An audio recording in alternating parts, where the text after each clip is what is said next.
भूतुल्य भूतुल्यकालिक कक्षा। ऐसी कक्षा में उपग्रह का कक्षीय काल पृथ्वी के घूर्णन काल के 24 घंटे के बराबर होता है। परिणाम स्वरूप उपग्रह की स्थिति किसी एक स्थान पर स्थिर हो जाती है। समुद्र तल से ऐसे उपग्रहों की ऊंचाई 3,578.0 किलोमीटर होती है और ऐसे उपग्रह संचार एवं जलवायु परिवर्तन की निगरानी हेतु उपयुक्त होते हैं। चुनौतियाँ। इतनी अधिक ऊंचाई पर किसी उपग्रह को प्रक्षेपित करना एवं रखरखाव काफ़ी खर्चीला होता है। दूसरा, एंटीना एवं उपग्रह एक ही रेखा में होनी चाहिए, अर्थात लाइन ऑफ साइट संचार आवश्यकता। भूस्थैतिक कक्षा। भूस्थैतिक कक्षा भूतुल्यकालिक कक्षा का एक प्रकार है जो भूमध्य रेखा के कक्षा का अनुसरण करता है। भूस्थैतिक कक्षा केवल एक ही है, इसीलिए विश्व की सबसे सघन कक्षा है और यह एक वृत्तीय कक्षा है। ध्रुवीय कक्षा। ध्रुवीय कक्षा यह निम्न भू कक्षा का एक प्रकार है। इसमें उपग्रह ध्रुव से ध्रुव, नॉर्थ पोल से साउथ पोल कक्षा में घूर्णन करते हैं। सामान्यतः यह कक्षा भूमध्य कक्षा के लंबवत होती है, किंतु ऐसी कक्षाएं ध्रुव से 30 डिग्री तक कोण बना सकती हैं। गूगल अर्थ जैसी अनुप्रयोग इसी कक्षा की देन है। सूर्य तुल्यकालिक कक्षा। सूर्य तुल्यकालिक कक्षा यह ध्रुवीय कक्षाओं का एक प्रकार है और इस कक्षा के उपग्रह प्रतिदिन समान स्थानीय मध्य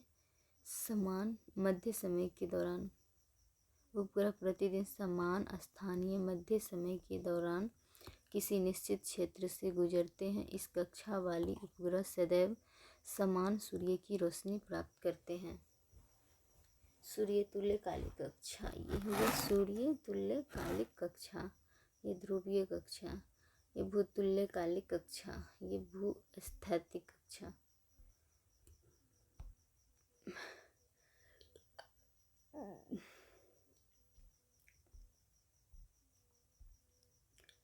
उपग्रह के विभिन्न उपकरण में हो गया। ये ईंधन की टंकी है, ये एंटीना प्लस यहाँ पर ट्रांसपाउंडर लगा होता है। आंतरिक कंप्यूटर। ऊंचाई नियंत्रण के उपकरण में गायरोस्कोप, स्टार सेंसर। ऊर्जा ग्रिड में सौर पैनल, परमाणु ऊर्जा, बैटरी, सौर ग्रहण और कक्षीय छल। गायरोस्कोप उपग्रह का वह कोण जिस पर वो किसी पिंड की परिक्रमा करते हैं। स्टार सेंसर यह सौर पैनल, कैमरा etc के दिशा का निर्धारण करता है। ट्रांसपाउंडर संदेश को किसी निश्चित आवृत्ति में ग्रहण करता है, शोर हटाता है एवं उसे अन्य आवृत्ति में आवर्धित या परिवर्तित कर संचारित करता है।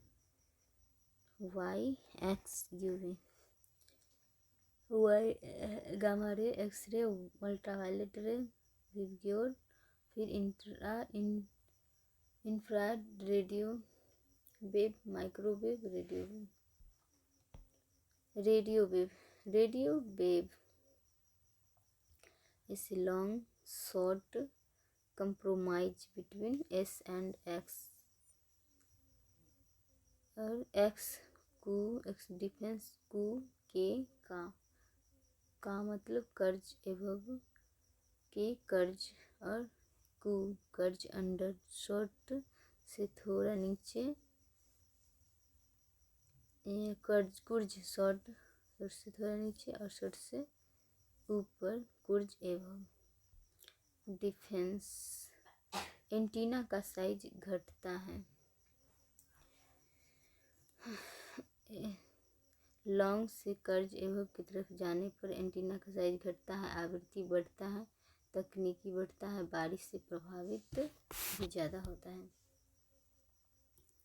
लॉन्ग से कुर्ज के तरफ जाने पर संचार उपग्रह में स्थिर उपग्रह, पोजिशनिंग उपग्रह।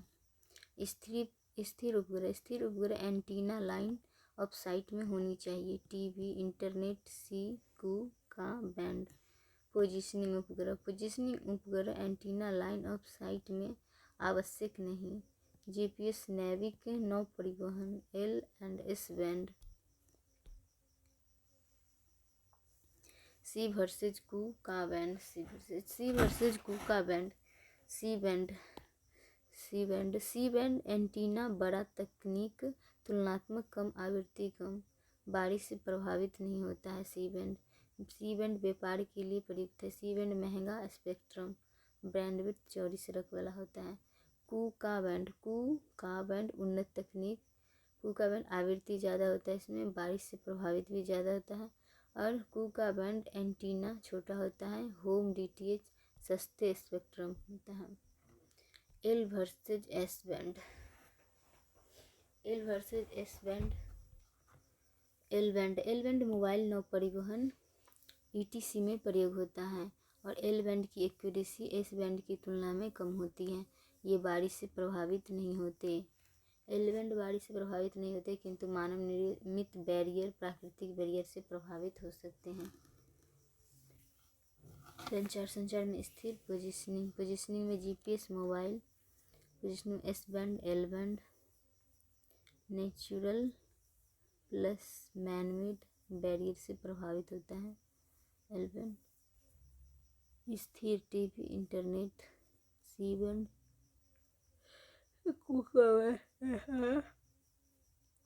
में बिजनेस। कुका बैंड में आवृत्ति बढ़ता है, बारिश प्रभावित तकनीकी भी बढ़ता है। सस्ते उपग्रह के प्रकार। संचार उपग्रह कम्युनिकेशन सैटेलाइट, इनसैट सैटेलाइट भूतुल्यकालिक कक्षा मध्यम भू कक्षा में डाला जाता है। संचार उपग्रह टीवी रेडियो डेटा प्रसारण मोबाइल आपदा की चेतावनी स्टारलिंक इंटरनेट। संचार उपग्रह इन उपग्रहों को भूस्थैतिक अथवा भूतुल्यकालिक कक्षा में प्रक्षेपित किया जाता है। अनुप्रयोग टीवी रेडियो डेटा प्रसारण मोबाइल आपदा की चेतावनी खोज एवं बचाव मौसम पूर्वानुमान। नौ परिवहन संबंधी सेवाएं भी एक किस्म की संचार सेवाएं हैं। दूसरा सुदूर संवेदन उपग्रह remote sensing satellite passive remote sensing उपग्रह सन से लाइट आते हैं पृथ्वी पर, तो यहाँ से लाइट ऑब्जर्व करके उपग्रह लेते हैं, फिर फोटो खींच के फिर नीचे सेटेलाइट पर देखते हैं ग्राउंड स्टेशन पर। RSS 80%, 20%। Active remote sensing passive remote sensing. Active remote sensing में वहीं से लाइट आते हैं डायरेक्ट 20% ग्राउंड स्टेशन। यह ध्रुवीय अथवा सूर्य तुल्यकालिक कक्षा में प्रक्षेपित उपग्रह होते हैं जो सुदूर संवेदन के लिए उपयुक्त हैं। एग्जाम्पल में कार्टोसैट, ओशियनोसैट, रिसैट, रिसोर्ससैट। अनुप्रयोग में कृषि एवं मृदा फसल के उत्पादन में पूर्वानुमान, मृदा का मानचित्रण, विभिन्न किस्म का फोटोग्राफ, फसल का रोगों से बचाव, कीटों के आक्रमण पर निगरानी। दूसरा नवीकरणीय ऊर्जा। तीसरा ऊर्जा क्षेत्रों का मानचित्रण। चौथा वन एवं पर्यावरण। पाँचवें जैव भार एवं जैव विविधता का मानचित्रण। छठा प्रवाल भित्ति हिमनद झील के स्वास्थ्य का अवलोकन। सातवें भू विज्ञान एवं भू आकृति विज्ञान। आठवें खनिज अन्वेषण भू आकृति का अध्ययन। 9 में शहरी विकास बाढ़ प्रभावित क्षेत्रों का मानचित्रण। टाउन प्लानिंग भूमि संसाधन बंजर भूमि का मानचित्रण ग्रामीण विकास। 10 में 11वें महासागरीय विज्ञान। 12 में संभावित मछली पकड़ने का क्षेत्र। तटीय परिस्थिति का अवलोकन। 14 में आपदा प्रबंधन। 15 में जासूसी निगरानी एवं खुफिया जानकारी का एकत्रण। कार्टोसैट मैपिंग। कल्पनासैट मौसम संबंधी। 9 परिवहन उपग्रह GPS ग्लासोनस XYZ। 4 equation because 4 variables 4 satellite.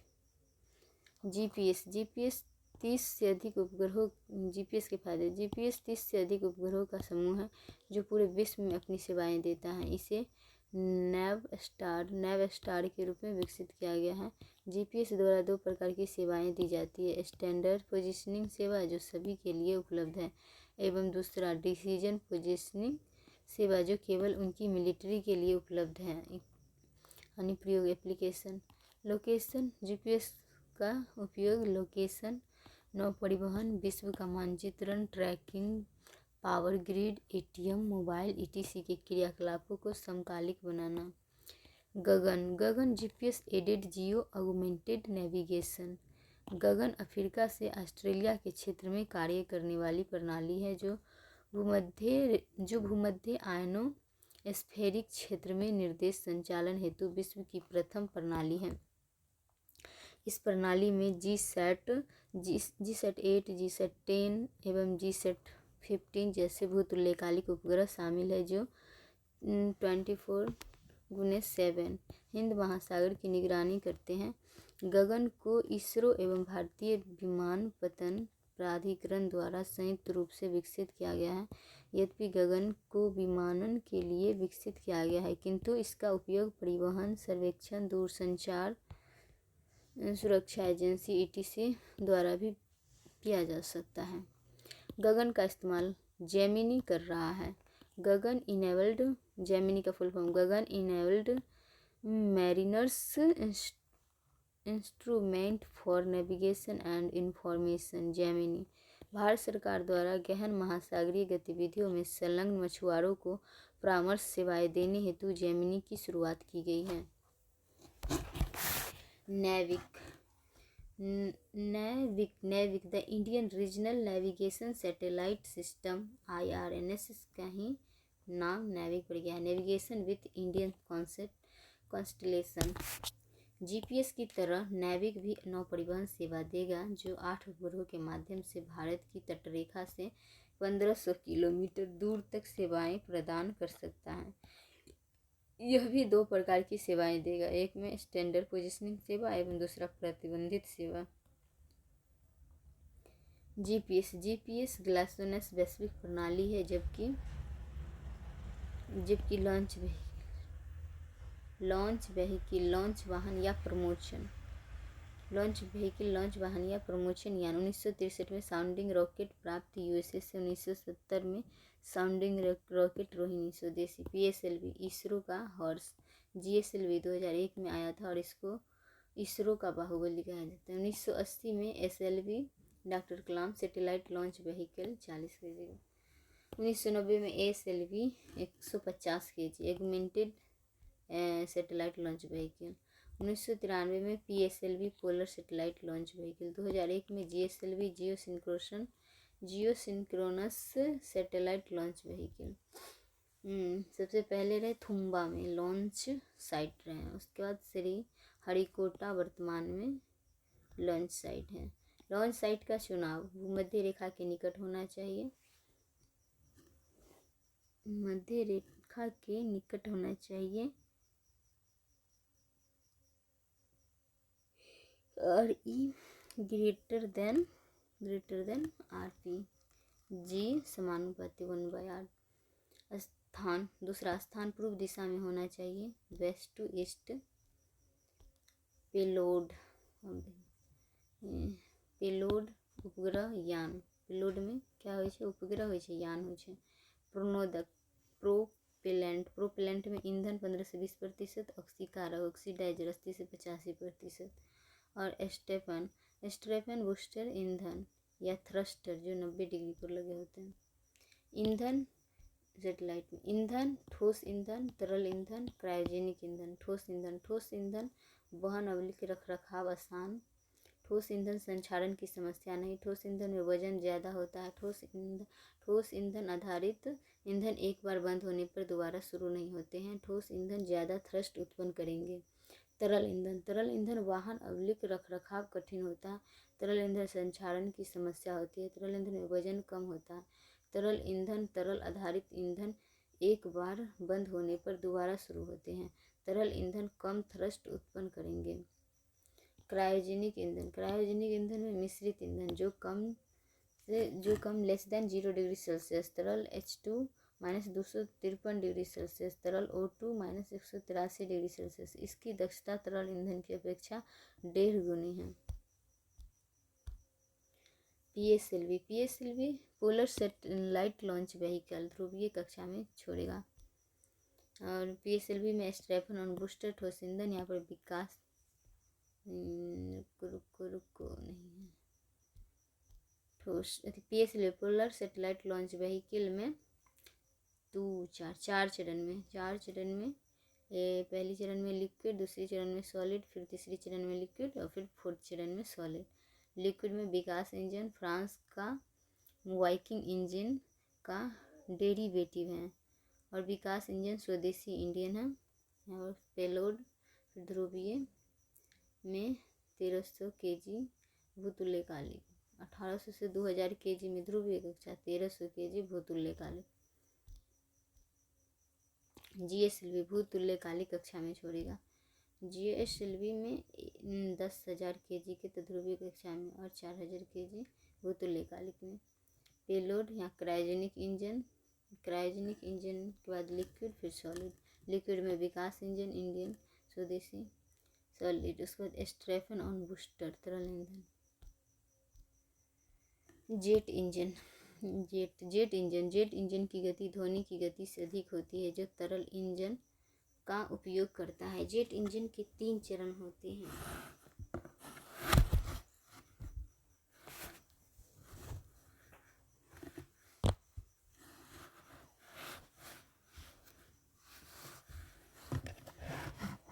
Jet engine की गति ध्वनि की गति से अधिक होती है जो तरल ईंधन का उपयोग करता है। जेट इंजन के 3 चरण होते हैं।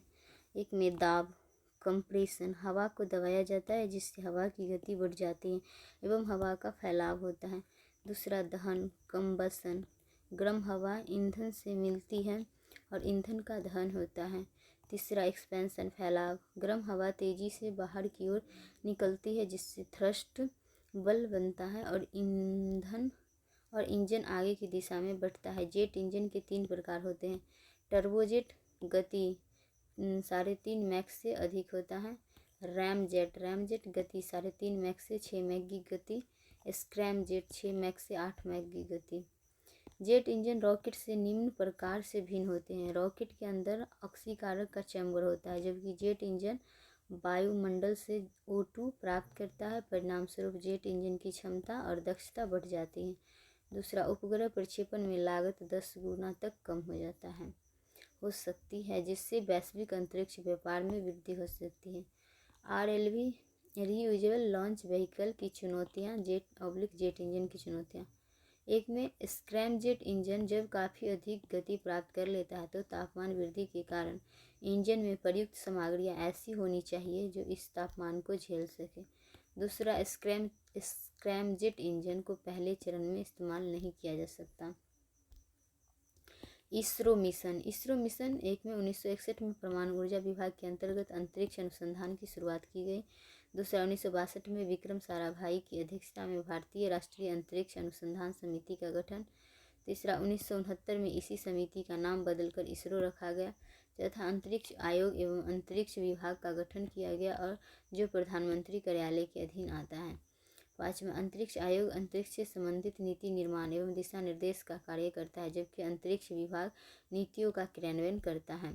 छठा न्यू स्पेस एवं एंटरिक्स दूसरों की वाणिज्यिक इकाइयाँ हैं। एस्ट्रोसेट में अंतरिक्ष में वेधशाला लैब है। दृश्यमान गामा रे, एक्सरे, अल्ट्रावायलेट रे, VIBGYOR, infrared, microwave, radio wave. एक में एस्ट्रोसेट भारत की पहली समर्पित बहुतरंग धैर्य वाली अंतरिक्ष वेधशाला है। दूसरा एस्ट्रोसेट को अपने 5 पेलोड की मदद से विद्युत चुंबकीय स्पेक्ट्रम के दृश्यमान परावैंगनी, अल्ट्रावायलेट, कम और उच्च ऊर्जा वाले एक्सरे क्षेत्रों में ब्रह्मांड का निरीक्षण करने हेतु बनाया गया है और यह वेधशाला हमारे ब्रह्मांड की समझ को और भी विकसित करेगा। इसका उद्देश्य बाइनरी स्टार सिस्टम में उच्च ऊर्जा प्रक्रियाओं को समझना है जिसमें न्यूट्रॉन तारे, ब्लैक होल शामिल हो सकते हैं। इसकी मदद से न्यूट्रॉन तारों के चुंबकीय क्षेत्र, हमारी आकाशगंगा से परे नेबुला etc को समझा जा सकता है। अमेरिका, जापान, यूरोप एवं रूस के बाद भारत की ऐसी वेधशाला है। Aditya L1 mission Lagrangian point Aditya L1 mission यहाँ पर यह सन और अर्थ के बीच में L1 पॉइंट और फिर अर्थ से उसके बाद से बाहर, L2 पॉइंट, ये L3 कहाँ गया, L3 इधर, L4 फिर L5।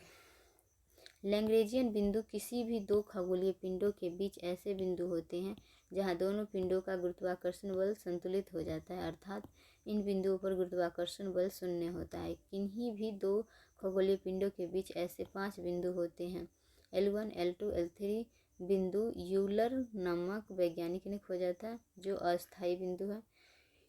एक में अस्थायी बिंदु ऐसे बिंदु है जहां कक्षीय क्षय होने पर कोई भी निकाय बड़े पिंड में समाहित हो जाएगा।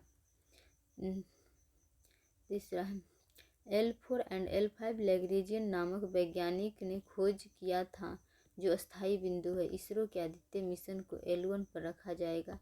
ऐसा इसलिए है क्योंकि इस बिंदु पर सूर्य ग्रहण के समय भी आदित्य मिशन सूर्य पर निगरानी रखवाएगा। चौथा, यह 400 kg का यान है जिसमें कुल 7 पेलोड हैं और यह धरती से 1.5 मिलियन किलोमीटर दूर होगा। इसका प्रक्षेपण PSLV द्वारा किया जाएगा और यह सूर्य की सबसे बाहरी परत कोरोना पर चुंबकीय क्षेत्र और सौर पवनों का अध्ययन करेगा। इसके द्वारा एकत्रित डेटा से अंतरिक्ष मौसम की भविष्यवाणी की जाएगी, क्योंकि यह डेटा हमें सौर तूफान के विकसित होने एवं उनकी पृथ्वी तक आने के रास्ते के बारे में बता सकता है। गगनयान इसरो का एक मिशन है जिसके अंतर्गत 3 अंतरिक्ष मिशनों को अंतरिक्ष में भेजा जाएगा। एक में मानव रहित, 1 मानव रहित, 2 व्योमित्र रोबोट मानव युक्त, 1 महिला सहित 3 अंतरिक्ष यात्री प्लस व्योमित्र। यह मिशन 5 से 7 दिनों के लिए पृथ्वी से 300 से 400 किलोमीटर की ऊंचाई पर निम्न भूकक्षा लो अर्थ ऑर्बिट में पृथ्वी का चक्कर लगाएगा। इसके पेलोड में क्रू मॉड्यूल एवं सर्विस मॉड्यूल शामिल होंगे। इसके प्रमोशन हेतु GSLV मार्क 3 का इस्तेमाल किया जाएगा। पेलोड में क्रू मॉड्यूल, सर्विस मॉड्यूल में इंजन, क्रू मॉड्यूल में मानव को ले जाने वाला अंतरिक्ष यान। उद्देश्य, इसके उद्योगों को बढ़ावा मिलेगा क्योंकि निजी क्षेत्र निवेश हेतु आकर्षित होंगे। निजी क्षेत्रों की भागीदारी को बढ़ाने हेतु इन स्पेस नामक संगठन के गठन की योजना है। दूसरा, लगभग 15,000 रोजगार पैदा होने की संभावना है। तीसरा, यह युवा पीढ़ी को प्रेरणा एवं प्रोत्साहन देगा। चौथा, ऐसा मिशन करने वाला भारत विश्व का चौथा मिशन होगा। 5वें, सूक्ष्म गुरुत्वाकर्षण में मानव शरीर को समझने, चिकित्सीय एवं प्रौद्योगिकी अनुसंधानों को बढ़ावा मिलेगा। चुनौतियाँ, लागत बहुत ज़्यादा है एवं पहले का कोई अनुभव नहीं है। इससे हड्डियों में फ्रैक्चर, ऑस्टियोफोरेसिस बीमारी हो सकता है। तीसरा, इससे दृष्टि संबंधी समस्याएं भी हो सकता है। चौथा, विकिरण अधिक होने से कैंसर की संभावना बढ़ सकती है। 5वें, प्रशिक्षण के बावजूद अंतरिक्ष यात्रियों को मानसिक विकार जैसी समस्याएं हो सकती हैं। इंडियन स्पेस स्टेशन एक में इंटरनेशनल स्पेस स्टेशन 2028 तक ही सेवा में है। माइक्रोग्रेविटी का प्रयोग यहीं होते हैं। सूक्ष्म गुरुत्वाकर्षण अंतरिक्ष स्टेशन गगनयान मिशन का एक तार्किक विस्तार है। तीसरा, डॉकिंग तकनीक पर नियंत्रण इसका सबसे चुनौतीपूर्ण भाग है। एक्सपोसैट यह एस्ट्रोसैट मिशन का अगला भाग है जो ब्रह्मांड में, विशेष रूप से ब्रह्मांड में एक्स-रे स्रोतों का पता लगाएगा, अर्थात यह न्यूट्रॉन तारा, सुपरनोवा अवशेष, ब्लैक होल के आसपास का क्षेत्र का अध्ययन करेगा। शुक्रयान मिशन 2024 अथवा 2026 में प्रस्तावित था, किंतु इसके भेजे जाने की संभावना 2031 तक हो सकती है।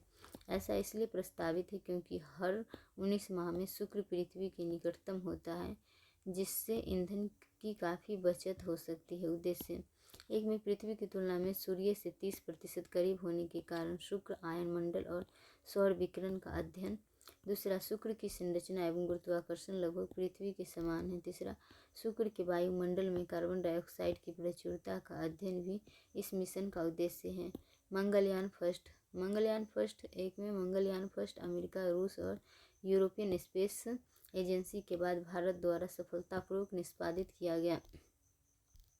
दूसरा, यह मिशन मंगल ग्रह की वायुमंडल की परिक्रमा कर रहा था, जिसका उद्देश्य मंगल के बाह्य वायुमंडल एवं सौर विकिरण के अध्ययन मंगल की सतह एवं आकृति का अध्ययन तथा मंगल पर कार्बन डाइऑक्साइड CO2 एवं CH4 का पता लगाना था। इस मिशन में इसरो को 1000 से ज़्यादा छायाचित्र उपलब्ध करवाए हैं, जिससे मार्स एटलस का निर्माण किया गया।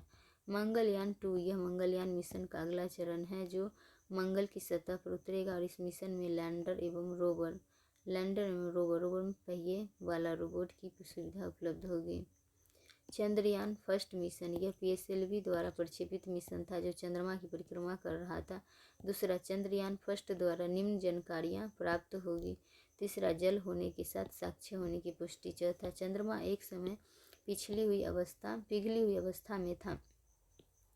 एक विशेष किस्म का चट्टानें जिसे न्यू स्पिन रिच रॉक का नाम दिया गया का पता लगाया गया। तीसरा, magnesium, silicon, calcium, aluminium ETC की उपस्थिति की पुष्टि हुई। चंद्रयान मिशन 2 GSLV मार्क 3 द्वारा प्रक्षेपित चंद्रमा की सतह पर उतरने वाला मिशन है।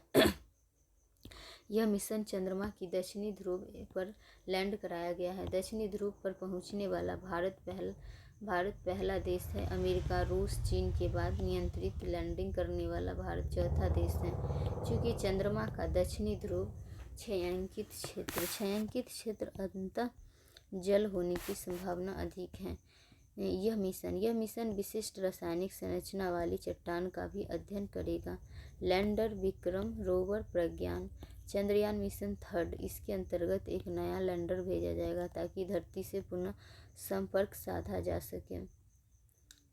अंतरिक्ष रोबोटिक्स कार्यक्रम की भी शुरुआत चंद्रयान 3 के माध्यम से कर सकता है। स्पेस डेब्रिज केसलर सिंड्रोम यह एक ऐसी स्थिति है जिसमें पृथ्वी के निम्न भूकक्षा में वस्तुओं का घनत्व इतना अधिक बढ़ जाता है कि यदि इतनी ज़्यादा वस्तुएं एक समय में कक्षा में होगी तो उनमें टकराव होना निश्चित हो जाता है।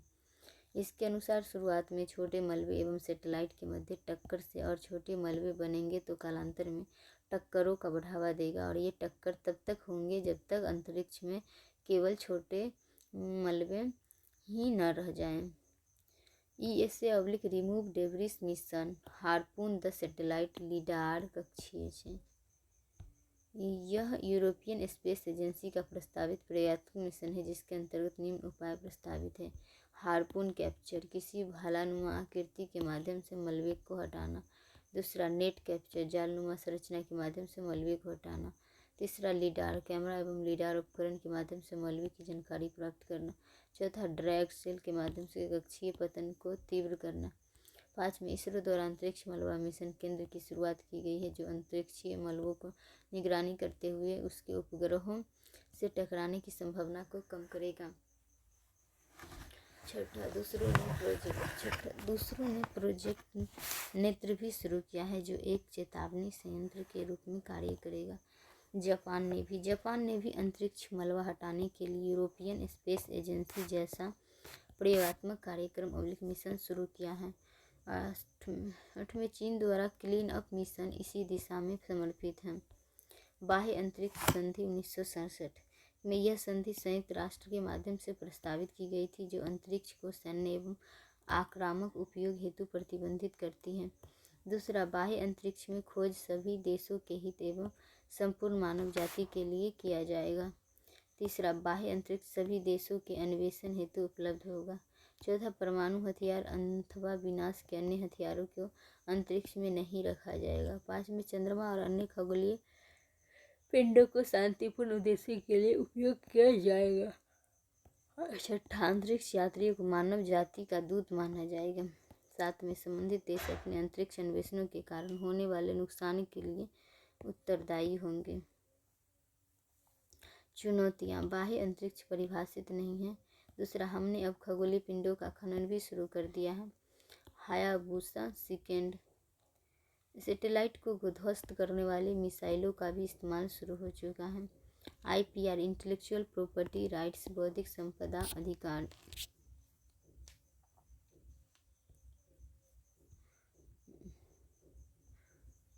प्राथमिक अधिकार सुई जेनेसिस में प्लांट ब्रीडर राइट पारंपरिक ज्ञान। प्राथमिक अधिकार में औद्योगिक पेटेंट डिजाइन रचनात्मक में कॉपीराइट।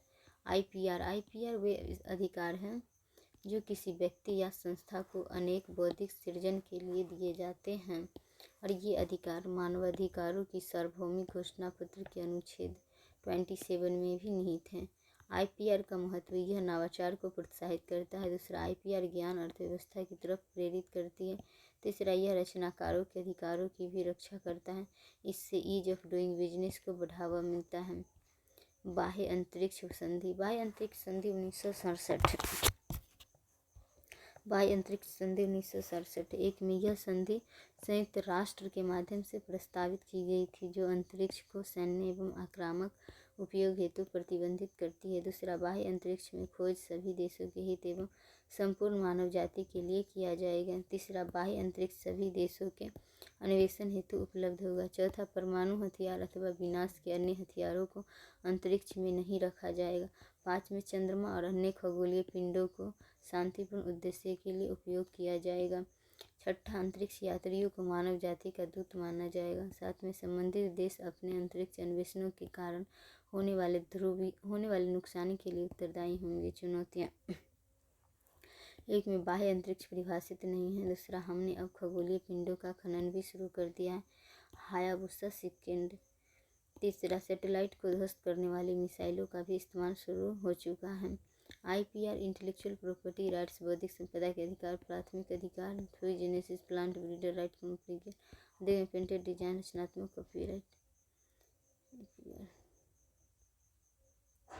आईपीआर वे अधिकार है जो किसी व्यक्ति या संस्था को के बौद्धिक सृजन के लिए दिए जाते हैं। ये अधिकार मानवाधिकारों की सार्वभौमिक घोषणा पत्र के अनुच्छेद 27 में निहित है। आईपीआर का महत्व: यह नवाचार को प्रोत्साहित करता है। आईपीआर ज्ञान अर्थव्यवस्था की तरफ प्रेरित करती है। रचनाकारों के अधिकारों की भी रक्षा करता है। इससे ईज ऑफ डूइंग बिजनेस को बढ़ावा मिलता है। इससे विदेशी निवेश भी आकर्षित होते हैं। कॉपीराइट: यह साहित्यिक, नाटकीय, कलात्मक, संगीत, सिनेमा के कार्य को पहचान एवं संरक्षण प्रदान करता है। इसका अधिग्रहण स्वचालित है, किंतु किसी विवाद से बचने के लिए कॉपीराइट कार्यालय में पंजीकरण आवश्यक है। दृष्टिबाधित व्यक्तियों के कॉपीराइट कार्यों को पहचानने के लिए माराकेश संधि को पुष्टि करने वाला भारत पहला देश है। माराकेश संधि मोरक्को में। औद्योगिक पेटेंट: यह अधिनियम भारतीय पेटेंट एक्ट 1970 के अंतर्गत आता है, और इस अधिनियम का उद्देश्य वैज्ञानिक अनुसंधान और औद्योगिक प्रगति को बढ़ावा देना है। इस अधिनियम का मूल सिद्धांत यह है कि पेटेंट केवल उन आविष्कारों के लिए दिया जाएगा जिसमें नवीनता एवं उपयोगिता होगी। पेटेंट अधिकतम 20 वर्षों के लिए दिया जाता है। भारत में निम्न पेटेंट कराने योग्य नहीं है। एक में, यदि कोई आविष्कार लोक व्यवस्था अथवा लोक सदाचार को क्षति पहुंचाता हो। दूसरा, नैदानिक, क्लिनिकल, चिकित्सीय एवं शल्य चिकित्सीय विधियाँ। तीसरा, सूक्ष्म जीवों को छोड़कर पेड़ पौधों एवं पशुओं की अनिवार्य जैविक प्रक्रिया। भारतीय पेटेंट अधिनियम 1970 एक में धारा 3 के क्लॉज डी के अंतर्गत भारत में एवरग्रीन पेटेंट की अनुमति नहीं है। नेवेटिज वर्सेज यूआई केस गिलीवेक ए 30%, बी 45%, सी 25%। 20 वर्ष में गिलीवेक ए 35%, बी 42% और सी 23%। बायोअवेलेबिलिटी ज़्यादा जब उपलब्धता ज़्यादा। नोवार्टिस नामक कंपनी ने कैंसर की दवा में रसायन के अनुपात को परिवर्तित कर पुनः पेटेंट प्राप्त करने के लिए आवेदन किया। उनका तर्क यह था कि रसायन के अनुपात में परिवर्तन करने से दवा की जैव उपलब्धता बढ़ जाती है, जिससे दवा ज़्यादा कारगर है। भारत सरकार एवं सुप्रीम कोर्ट द्वारा इस तर्क को खंडित करते हुए कहा गया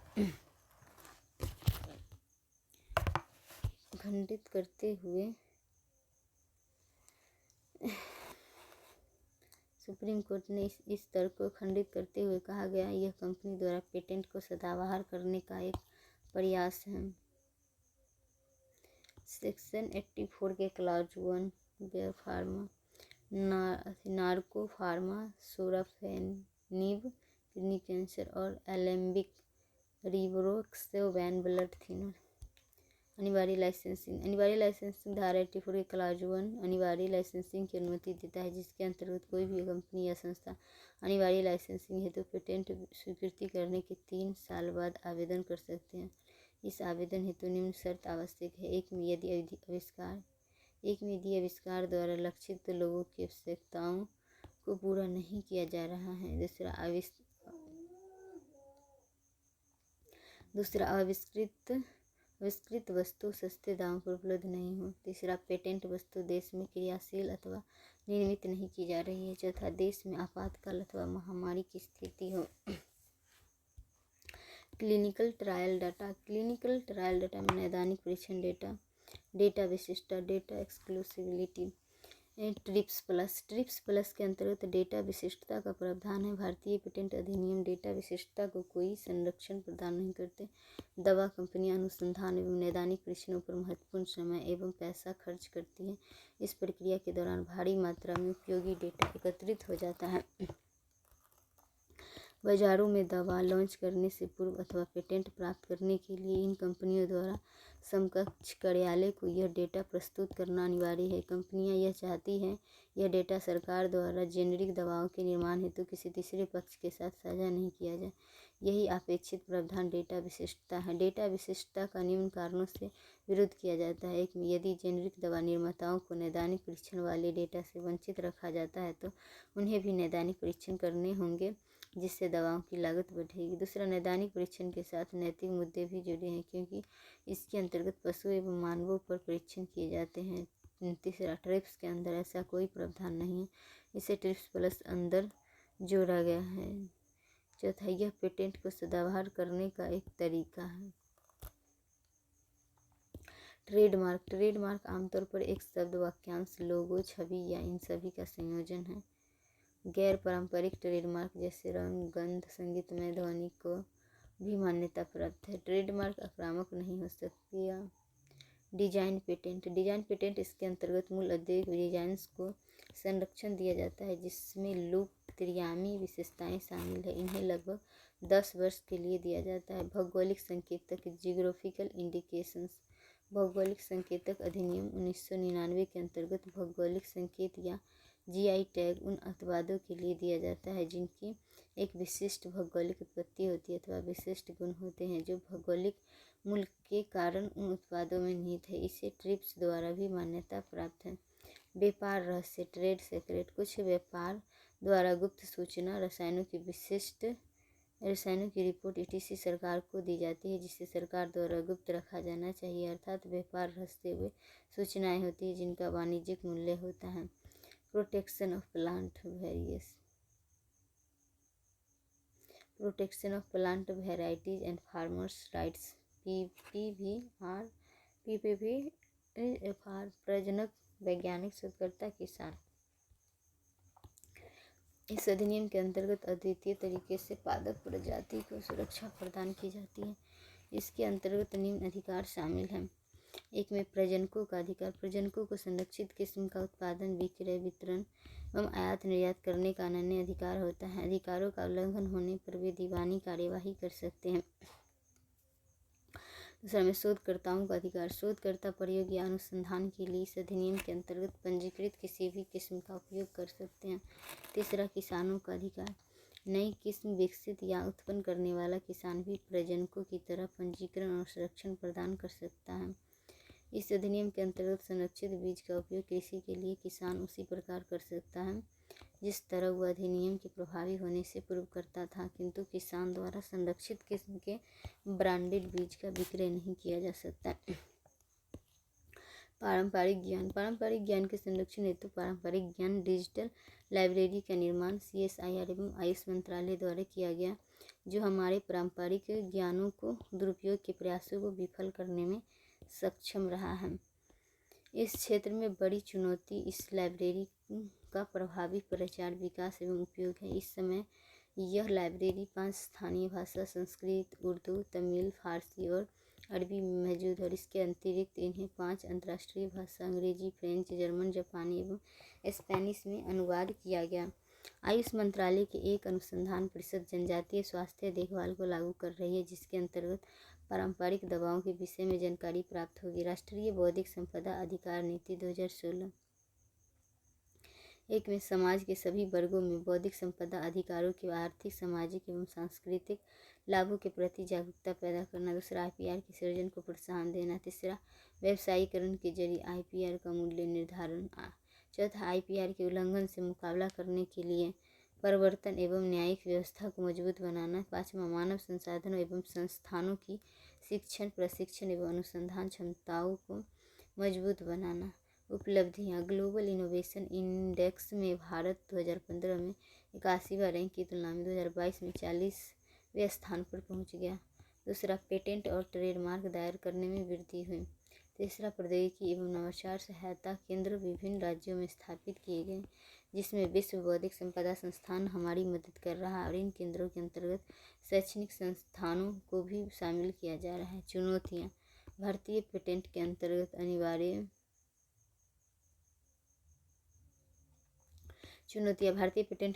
अनिवार्य लाइसेंसिंग प्रावधान के कारण दवा कंपनियों में काफ़ी असंतुष्ट हैं। दवा कंपनियां अक्सर भारत में निवेश को लेकर चिंतित रहती हैं। तीसरा, IPR का उल्लंघन यूरोपियन यूनियन के मध्य मुक्त व्यापार समझौते को भी प्रभावित करता है। चौथा, अमेरिका अक्सर भारत को प्राइमरी वॉच लिस्ट की श्रेणी में रखता है। 5वें, कॉपीराइट अधिनियम का प्रवर्तन कमजोर है। इन्फोर्समेंट, रक्षा प्रौद्योगिकी, डिफेंस टेक्नोलॉजी। DRDO की स्थापना 1958 में रक्षा मंत्रालय के अंतर्गत की गई थी। अभी इसके अंतर्गत 51 प्रयोगशालाएं हैं जो इलेक्ट्रॉनिक्स लड़ाकू उपकरण, लड़ाकू विमान, मिसाइल, युद्धपोत, टैंक ETC के क्षेत्र में कार्यरत है। मिसाइल के प्रकार: 1 में स्थिति के आधार पर, A में सतह से सतह, ऐसी मिसाइलें जिनके प्रक्षेपण का स्थान एवं लक्ष्य दोनों स्थल या सतह पर हों, एग्जाम्पल पृथ्वी, अग्नि। B में सतह से हवा, ऐसी मिसाइलें जिनके प्रक्षेपण एवं लक्ष्य दोनों में से कोई एक हवा या सतह पर हो, एग्जाम्पल में त्रिशूल, आकाश।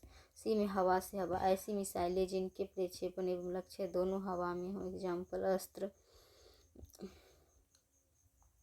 दूसरा, प्रयोग के आधार पर। 1 में रणनीतिक स्ट्रेटजिक, वे मिसाइलें जिन्हें युद्ध में लड़ने के लिए बनाई जाती है, जैसे अग्नि श्रृंखला। B में सामरिक, डिफेंसिव, इनका मुख्य उद्देश्य अन्य मिसाइलों से बचाव होता है, जैसे पृथ्वी श्रृंखला। तीसरा, पथ के आधार पर। जो A में बैलिस्टिक मिसाइल, A में बैलिस्टिक मिसाइल पैराबोलिक, प्रलयकार, दूरी बढ़ते, टारगेट लक्ष्य स्थिर। Ballistic missile. क्रूज मिसाइल, वृत्ताकार, गति बहुत ज़्यादा और कम दूरी में 200 किलोमीटर, टारगेट स्थिर होना आवश्यक नहीं। बैलिस्टिक मिसाइल लंबी दूरी के लक्ष्य के लिए उपयुक्त होता है। बैलिस्टिक मिसाइल स्थिर लक्ष्य के लिए प्रयुक्त होता है, प्रवलयाकार पथ होता है। बैलिस्टिक मिसाइल कई वारहेड अस्त्र ले जाने में सक्षम है। बैलिस्टिक मिसाइल गति यात्रा के दौरान बदलती रहती हैं। बैलिस्टिक मिसाइल, इनको ट्रैक करना आसान है, अतः एंटी बैलिस्टिक मिसाइल रक्षा प्रणाली विकसित की गई है। क्रूज मिसाइल, क्रूज मिसाइल कम दूरी के लिए होता है। क्रूज मिसाइल मोबाइल होते हैं। क्रूज मिसाइल वृत्ताकार पथ होता है। क्रूज मिसाइल अपेक्षाकृत कम वारहेड ले जा सकता है। क्रूज मिसाइल गति पूरी यात्रा के दौरान लगभग समान होती है। क्रूज मिसाइल तथा गति काफ़ी अधिक होती है, इनको ट्रैक करना आसान नहीं है। गति के आधार पर। गति के आधार पर A में सबसोनिक गति 1 मैक से कम, B में सुपरसोनिक 1 से 5 मैक तक, हाइपरसोनिक 5 मैक से ज़्यादा। एकीकृत निर्देशित मिसाइल विकास कार्यक्रम, integrated guided missile development programme. स्वदेशी मिसाइल, स्वदेशी मिसाइल की प्रणाली को बुनियादी ढांचे को विकसित करने के उद्देश्य से 1983 में इस कार्यक्रम की शुरुआत डॉक्टर APJ अब्दुल कलाम की अध्यक्षता में हुए। इस कार्यक्रम का उद्देश्य मिसाइल प्रौद्योगिकी क्षेत्र में भारत को आत्मनिर्भर बनाना था। रक्षा बलों द्वारा विभिन्न प्रकार के मिसाइलों की आवश्यकताओं को ध्यान रखते हुए इस कार्यक्रम के अंतर्गत 5 मिसाइल श्रृंखलाओं अग्नि, पृथ्वी, त्रिशूल, नाग, आकाश की विकसित करने की आवश्यकता को मान्यता प्रदान की गई। Short range ballistic missile SRBM 30 से 1000 kilometre range. Medium range ballistic missile MRBM less than 3000 kilometre से कम। Intermediate range ballistic missile less than 5000 kilometre से कम। Intercontinental ballistic missile ICBM greater than 5000 kilometre से ज़्यादा। मिसाइल का नाम, रेंज, लॉन्च करने का तरीका, विशेषताएं। पृथ्वी का रेंज 150 से 300 किलोमीटर और सतह से सतह मार करने वाले और विशेषताएं हैं। IGMDP के अंतर्गत विकसित पहली मिसाइल। पृथ्वी-3 के रेंज 600 किलोमीटर है। धनुष धनुष धनुष का रेंज 350 किलोमीटर और सतह से सतह मार करने वाली और विशेषता नौसेना के लिए विकसित पृथ्वी-3 मिसाइल का एक प्रकार। आकाश आकाश का रेंज 30 किलोमीटर। आकाश का रेंज 30 किलोमीटर। सतह से वायु एक से अधिक वारहेड ले जाने में सक्षम। रैमजेट प्रणोदक प्रणाली। त्रिशूल त्रिशूल में 99 किलोमीटर। त्रिशूल त्रिशूल 9 किलोमीटर सतह से सतह।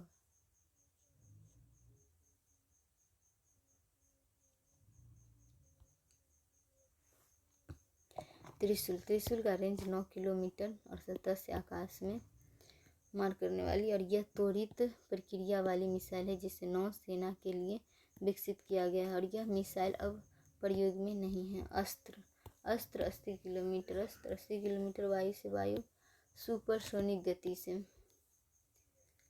दुश्मन के विमान का हेड ऑन मोड में विध्वंस करता है। नाग 8 से 10 किलोमीटर सतह से सतह और वायु से वायु। यह दागो और भूल जाओ किस्म का मिसाइल है।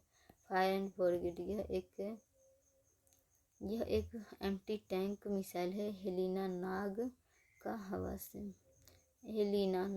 हवा से सतह पर मार करने वाला संस्करण है जो ध्रुव हेलीकॉप्टर के साथ एकीकृत है। अग्नि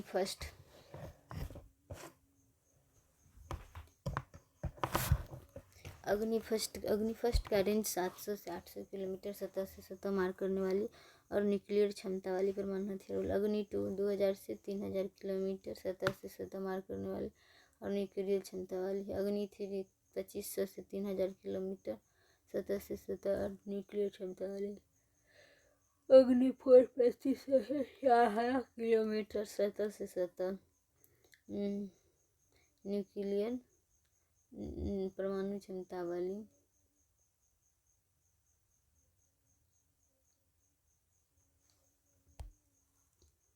अग्नि 4 3500 से 4000 किलोमीटर रेंज सतह से सतह मार करने वाले और अग्नि 4 पर न्यूक्लियर क्षमता वाली रोड मोबाइल लॉन्चर द्वारा भी फायर कर सकते हैं और यह स्वदेशी रूप से विकसित लेजर गाइरों से लैस है। अग्नि 5 5500 किलोमीटर से ज़्यादा सतह से सतह 1.5 टन परमाणु वारहेड ले जाने में सक्षम। तीन चरणों की ठोस ईंधन वाली मिसाइल अंतर महाद्वीपीय बैलिस्टिक मिसाइल ICBM है। P5 देशों के बाद एक इजराइल के बाद भारत के पास ब्रह्मोस्त्र क्रूज 300 किलोमीटर सतह से समुद्र एवं वायु तीनों जगह से प्रदूषण। विश्व की सबसे सुपर सैनिक cruise missile BrahMos cruise missile यह दागो और भूल जाओ किस्म की मिसाइल है। भारत और रूस द्वारा संयुक्त रूप से विकसित दिन एवं रात दोनों समय में कार्यरत है। सुखोई 30 से छोड़ा जाने वाला सबसे भारी मिसाइल है।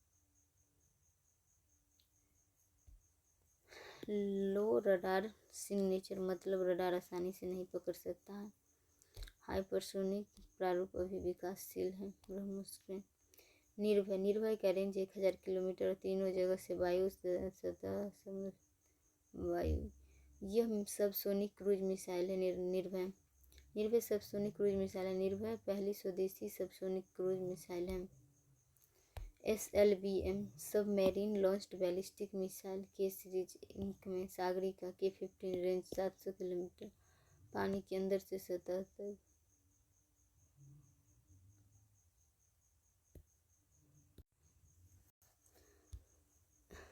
SLBM submarine launched ballistic missile के series Sagarika K-15 range 700 kilometre पानी के अंदर से सतह तक और यह पनडुब्बी द्वारा लॉन्च्ड बैलिस्टिक मिसाइल है और यह स्वदेशी परमाणु पनडुब्बी है अरिहंत के साथ एकीकृत। ब्राक फर्स्ट रेंज 12 किलोमीटर जहाज से वायु और जहाज से सतह और यह जहाज की रक्षा हेतु निर्मित है। ब्राक 8 90 किलोमीटर जहाज।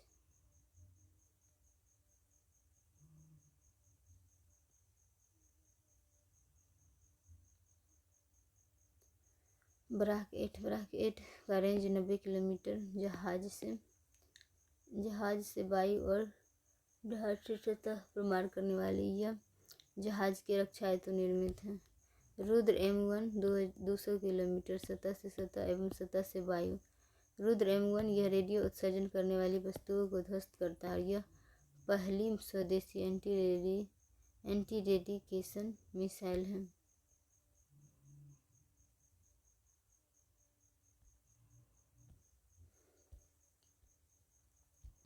पिनाका यह DRDO द्वारा विकसित किया गया है, जो 40 से 65 किलोमीटर रेंज तक अलग अलग दिशाओं में 44 सेकेंड्स में 72 रॉकेट दाग सकता है और यह नैविक प्रणाली से लैस है। भारतीय बैलिस्टिक मिसाइल एवं रक्षा कार्यक्रम 1 में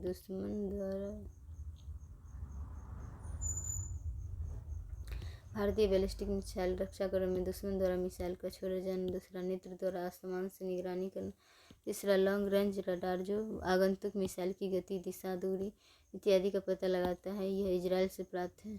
चौथा शॉर्ट रेंज रडार, यह आगंतुक मिसाइल पर एक निश्चित स्थान पर लक्ष्य बनाता है, यह फ्रांस से प्राप्त है। पाँचवें मिसाइल लॉन्चर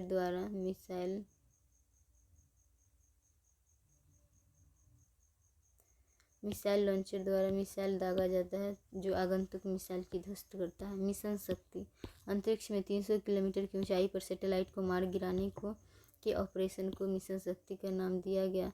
अमेरिका, रूस और चीन के बाद भारत के पास अंतरिक्ष में वस्तुओं को मार गिराने की क्षमता है। यह देश की सुरक्षा को मजबूती प्रदान करता है,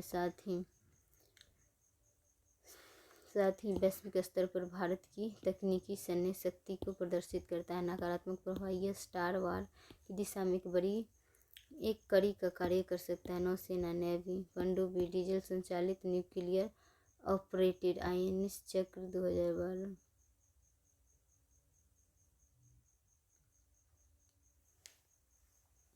नौसेना परमाणु न्यूक्लियर ऑपरेटेड INS चक्र 2012 परमाणु स्वदेशी INS अरिहंत डीजल संचालित युद्धपोत। मालाबार एक्सरसाइज 2017 में India versus US corpus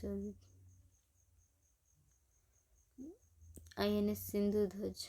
Malabar exercise 2017 India INS Sindhu Dhvaj diesel पनडुब्बी US कॉर्पस चिश्ती परमाणु पनडुब्बी। डीजल पनडुब्बी O2 की आवश्यकता प्रतिदिन सतह पर अनावश्यक है। खुफिया जानकारी एकत्रित करने हेतु बेहतर विकल्प। Project 75 first. स्टार्ट 2005 6 पनडुब्बी का निर्माण और स्टार्ट 2019 6 पनडुब्बी का निर्माण। O2 US कॉर्पस चिश्ती परमाणु पनडुब्बी O2 की आवश्यकता नहीं, महीनों तक जलमग्न रह सकते हैं और इनका इंजन का शोर अधिक होता है। अरिहंत क्लास INS अरिहंत और INS अर्धिमान। डीजल आधारित पनडुब्बी में सरकारी उद्यम द्वारा डीजल आधारित तकनीक स्वदेशी नहीं केवल निर्माण भारत में हेल्प फ्रांस से लिए थे। INS कलवड़ी, INS खांदेरी, INS बेला, INS बागसीर, INS वजीर, INS करंज और न्यूक्लियर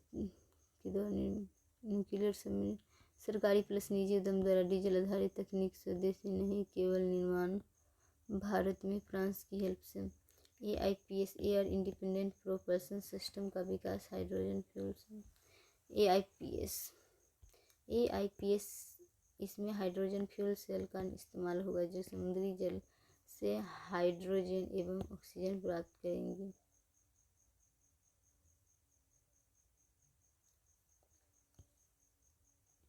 INS अरिहंत पहली स्वदेशी बैलिस्टिक पनडुब्बी जो परमाणु क्षमता वाली है। K-15 सागरिका टॉर्पीडो और मिसाइल से युक्त है। सतह पर गति 12 से 15 नॉट है और सतह के अंदर गति 24 नॉट है। मारिच एंटी टॉर्पीडो को मारने के लिए INS चक्रा डिस्ट्रॉयर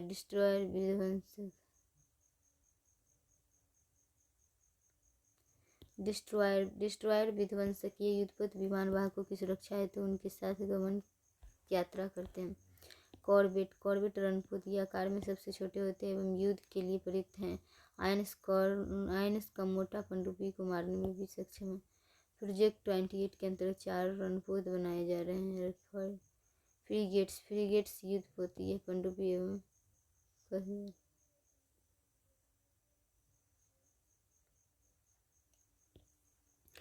फ्रिगेट्स युद्धपोत ये पनडुब्बी एवं आकाशीय खतरे को नष्ट करते हैं। ये युद्धपोत रडार एवं सोनार से लैस होते हैं जो पनडुब्बी एवं आकाशीय खतरों को नष्ट करते हैं।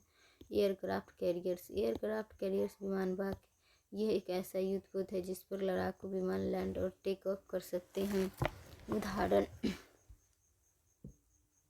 INS विक्रमादित्य रूस से प्राप्त विमान वाहक है जो ब्राक मिसाइल से लैस है। INS विराट पहला स्वदेशी विमान वाहक है। INS विशाल अभी विकासशील है। रडार जा रहा है, रेडियो तरंग भेजी जाती है बाहर की ओर।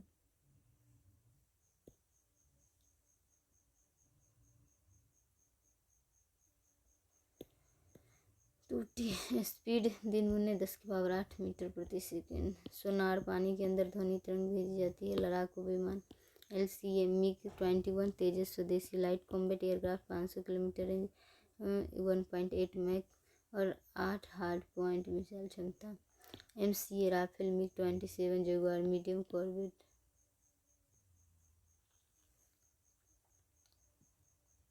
MC 1850 से 2000 किलोमीटर डे 1.8 मैक और 14 हार्ड पॉइंट बहुत ज़्यादा। Pilot training must required. MCA में Rafale medium combat aircraft MiG-27 Jaguar. HCA में MiG-29 Sukhoi 30 heavy combat aircraft 3000 kilometre range 2 Mach और 12 हार्ड पॉइंट सबसे ज़्यादा।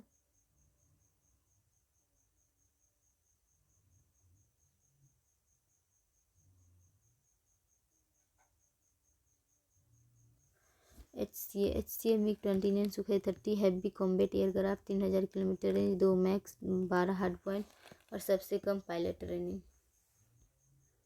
Helicopter Chetak HAL Hindustan aeronautics limited 500 kg load ले जाने में सक्षम यह नेवी को समर्पित है। ध्रुव यह स्वदेशी को इंजन वाला हेलीकॉप्टर है 5.5 टन वजन। ध्रुव HAL Hindustan aeronautics limited 500 kg load ले जाने में सक्षम यह नेवी को समर्पित है। ध्रुव यह स्वदेशी 2 इंजन वाला हेलीकॉप्टर है 5.5 टन वजन ले जाने में सक्षम है। हेलिना से एक 4 ध्रुव हेलीकॉप्टर का समूह को स्क्रैनिंग कहते हैं। सारंग मोड कहते हैं। चीता HAL हाल द्वारा निगरानी सरहद रहता है।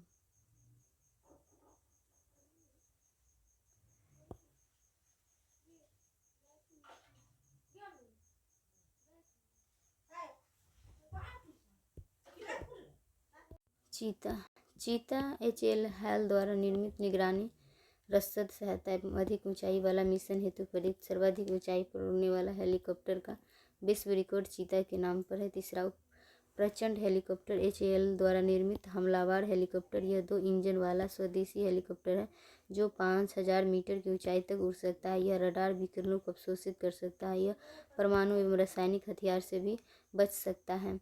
नेत्र निगरानी AEW&CS फाल्कन एयरक्राफ्ट यह DRDO द्वारा निर्मित आकाश में आसमान की निगरानी हेतु प्रयुक्त निगरानी तंत्र है। यह 240 डिग्री के कोण तक 200 किलोमीटर के दायरे तक रडार की मदद से निगरानी करता है और यह आत्मरक्षा सूट से लैस है और यह लाइन ऑफ साइट के बिना भी संचार कर सकता है। अमेरिका रूस इजराइल के बाद भारत के पास ऐसा तंत्र है। रुस्तुम सेकेंड निगरानी तंत्र यह मध्यम ऊंचाई पर कार्यरत अधिक दक्षता वाला ड्रोन है जिसे DRDO एवं HAL हाल द्वारा संयुक्त रूप से विकसित किया गया है।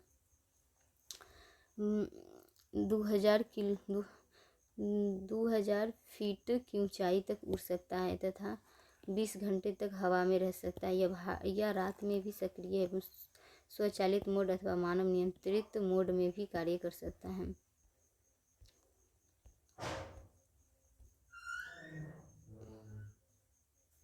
Neutrino ghost particles hydrogen plus hydrogen से हीलियम प्लस तारकीय ऊर्जा प्लस न्यूट्रिनो में प्रोटॉन इलेक्ट्रॉन IV एजेंट या रॉ एजेंट समझ सकते हैं। हर जगह न्यूट्रिनो है। न्यूट्रिनो का गुण कैरेक्टरिस्टिक न्यूट्रिनो सर्वव्यापी है। द्रव्यमान लगभग 0 आवेश रहित होता है। बहुत जानकारी होती है। पकड़ना लगभग नामुमकिन है। न्यूट्रिनो इनका निर्माण नाभिकीय संलयन से होता है, नाभिकीय विखंडन से। तीसरा कॉस्मिक विकिरण एन2 पायोन्स म्यून न्यूट्रिनो। न्यूट्रिनो के फायदे। एक में सूर्य जनित न्यूट्रिनो के अध्ययन से सूर्य के आंतरिक भाग को समझने में मदद मिलेगी। चूँकि न्यूट्रिनो का निर्माण बिग बैंग के साथ ही हुआ था, बिग बैंग के समय ही हुआ था, तब ब्रह्मांड के विषय में जानकारी मिलेगी। तीसरा न्यूट्रिनो परमाणु और प्रसार की अहम भूमिका निभा सकता है। चौथा जियो न्यूट्रिनो की मदद से भूकंप चेतावनी प्रणाली विकसित की जा सकती है और यह संदेशों का त्वरित आदान प्रदान कर सकता है। पाँचवें न्यूट्रिनो की मदद से तेल और खनिज के भंडार आसानी से ढूंढे जा सकते हैं। Mega science project. एक में FAIR facility for anti proton and ion research Darmstadt Germany. यह अंतर्राष्ट्रीय एक्सेलेरेटर है जो एंटी प्रोटॉन एवं आवेशित कणों का उपयोग nuclear physics, particle physics, plasma भौतिकी etc. के अध्ययन में करेगा। European organisation for nuclear research. European organisation for nuclear research CERN 1954 में स्थापित large hadron collider LHC, large hadron collider LHC CERN का ही एक हिस्सा है। यह विश्व की सबसे बड़ी मशीन एवं एनर्जी पार्टिकल्स एक्सेलेरेटर है। इसका उद्देश्य हिग्स बोसॉन को सत्यापित करना है। LIGO laser interferometer and gravitational experiment. Wave observatory. Virgo /EGO Italy की गुरुत्वाकर्षण तरंग वेधशाला है। जियो 600 जर्मनी की, इंडिगो भारत की, कागरा जापान की, LISA European union evolve LISA. इसका उद्देश्य गुरुत्वाकर्षण तरंगों का पता लगाया जाना है। 2015 में लीगो द्वारा गुरुत्वाकर्षण तरंग को पता लगाया गया। लीगो जैसी विश्व की अन्य वेधशाला उपरोक्त में है। Twin Indian beam lines. यह क्वांटम संचार को बढ़ावा देने के प्रयोग है। यह फोटोन की दो बीम को इंटेंगलमेंट अवस्था में उत्पादित करता है। यह सुरक्षित संचार को बढ़ावा देने की दिशा में एक कदम है। 30 metre telescope TMT project. 30 kilometre से प्रोजेक्ट। इस टेलीस्कोप के दर्पण का व्यास 30 मीटर है और यह विश्व का दृश्य प्रकाश आधारित सबसे बड़ा टेलीस्कोप है। यह हब्बल टेलीस्कोप से 12 गुण अधिक संवेदनशील होगा। इसकी मदद से बाह्य ग्रहों की खोज की जा सकती है और साथ ही उन ग्रहों के वायुमंडल में मौजूद जलवाष्प और मीथेन का पता लगाया जा सकता है जो जीवन के संकेत हो सकते हैं।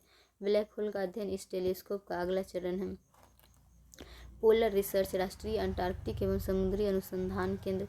इसकी स्थापना 1998 में पृथ्वी विज्ञान मंत्रालय के अंतर्गत एक स्वायत्त संस्थान के रूप में की गई थी। यह गोवा में स्थित है जो ध्रुवीय और दक्षिणी महासागरीय क्षेत्र में अनुसंधान गतिविधियों, रसद सहायता, लॉजिस्टिक्स के लिए जिम्मेदार है। हिमाद्री भारती मैत्री दक्षिण गंगोत्री। सीवी रमन रेड आवेशित। CD 99% रेड आवेशित किया, रेड रंग ही छोड़ा। रेले स्कैटरिंग और 1% रेड अवशोषित किया। रमन स्कैटरिंग गुलाबी रंग छोड़ा। न्यूट्रॉन प्लस प्रोटॉन अंदर में, कोर में, इलेक्ट्रॉन बाहर में। Doctor Subramaniam Chandrashekhar. Satyendra Nath Bose Einstein condensation. गर्म पानी के कुंड में हीलियम मिलता है। जगदीश चंद्र बोस। पौधे में भी जीवन होता है। केमिस्ट्री पर फूल चंद्र रे N2 से बहुत सारे रसायन की खोज। हरविंद गोविंद खुराना प्रोटीन सिंथेसिस की खोज। Ramanujan Fourier analysis. न्यूक्लियर के क्षेत्र में doctor Homi Bhabha. Doctor Vikram Sarabhai. Meghnath Saha ionisation खोज Saha equation. Doctor Shanti Swarup Bhatnagar. MS Visvesvaraya block irrigation system.